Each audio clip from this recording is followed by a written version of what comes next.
Good evening, headbangers, candy kids, and headbangers of all kinds. My name's Jenna, and this is my YouTube channel, where you will learn everything that you need to know from the world's most organized raver, prospectively. So, Ultra released their map, and this has been a long time anticipated because of the new location, and there's a lot of details that are very new. And whether you've been going to Ultra for the past 25 years or this is your first year, they're all things that are there's things for everybody that are new. So listen up, I got a lot of stuff to go over. First thing that you should know is where you're going to end up when you arrive to the festival grounds. If you're taking a shuttle, you actually have the option of landing on either side of the island. I guess that's the first thing that we should talk about. The island is divided into two. There is the Resistance Island side of it, and then the Miami Marine Stadium side of it, which is where UMF Radio, Ultra Main Stage, Worldwide, and the Live Arena will be. So when you're on the shuttle, you can choose between where you're going to land.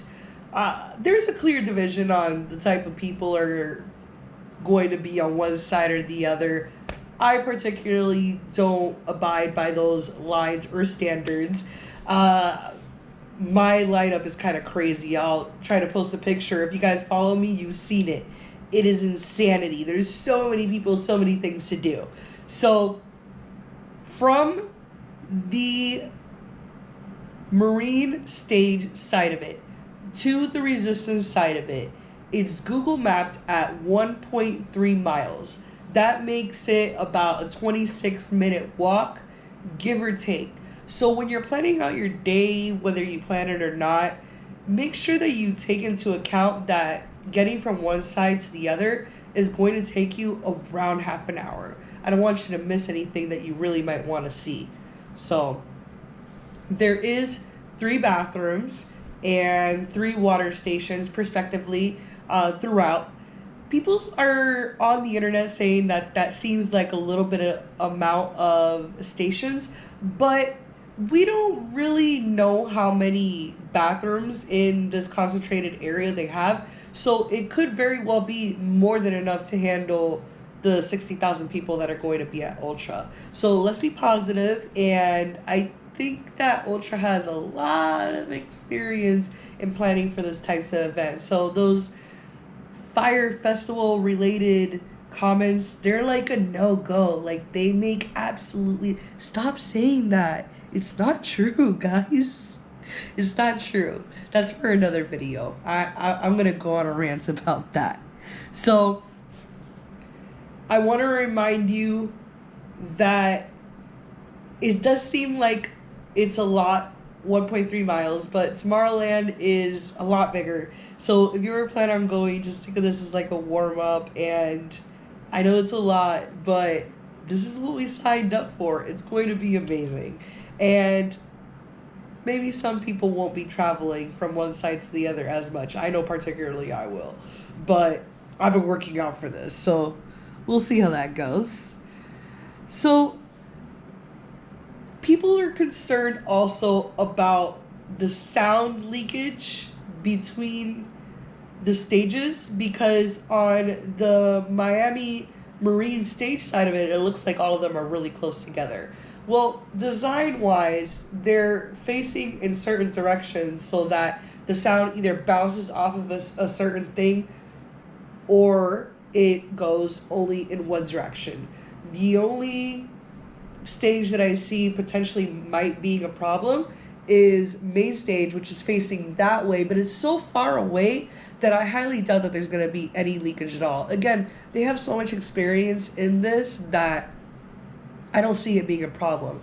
Plus, at Lost Lands this year, they had sound camps, and sound camps were about 6, I don't even remember how many stages they were, but they were a whole bunch of stages confined right next to another, and miraculously you could not hear one stage from the other. So don't worry about the sound leakage at all. So the ferry, if you're taking the ferry, is going to leave you at the Miami Marine Stadium side, just so you guys know. Also, I wanted to go over a couple of the cool things that I saw on the map that I was like, oh, that's interesting. Can't wait to check that out. So there is a whole bunch of art installations that I cannot wait to see. There's a chill zone. There is an eco village. Can't wait to see the shop ultra. And yeah, basically everything else just looks normal when it comes to like a map layout. Just beware of the time and the distance and all that stuff. The last thing I wanted to go over is so important. It's so important. I've been reading a lot of forums and people are saying, watch out for the mosquitoes. The mosquitoes will eat you alive. And I was doing some research, and let me read you off a couple things that attract mosquitoes: sweat, alcohol, people talking too much, aka an increase of carbon dioxide. They all attract mosquitoes. So all of these things will be happening around you. Plus, we're next to the water and just lots of mosquitoes. So remember that we are in a protected area and we need to be respectful of the environment. Please don't go putting on a whole bunch of mosquito repellent. It's not good for the environment. I have some really good advice. There is all natural repellent, which is just as much or less money as regular repellent. I'll post a link on the description. Also, you won't believe me, but it is true. You can look it up. I'll post a link for this as well. Coconut oil. It's natural. It'll make you look sexy, and it repels bugs. Coconut oil. No mosquitoes. Do it. So, what did we learn today? 1.3 miles between the two stages. If you're on the ferry, you'll end up at the main stage area. If you go on the shuttle, you get to choose between the two, and mosquitoes, coconut oil. I will see you at Ultra, guys. Stay bassy, stay nerdy. I love you guys. Like, subscribe if you haven't already. Turn that little notification, ding, ding, ding, ding, ding, and share with all your friends.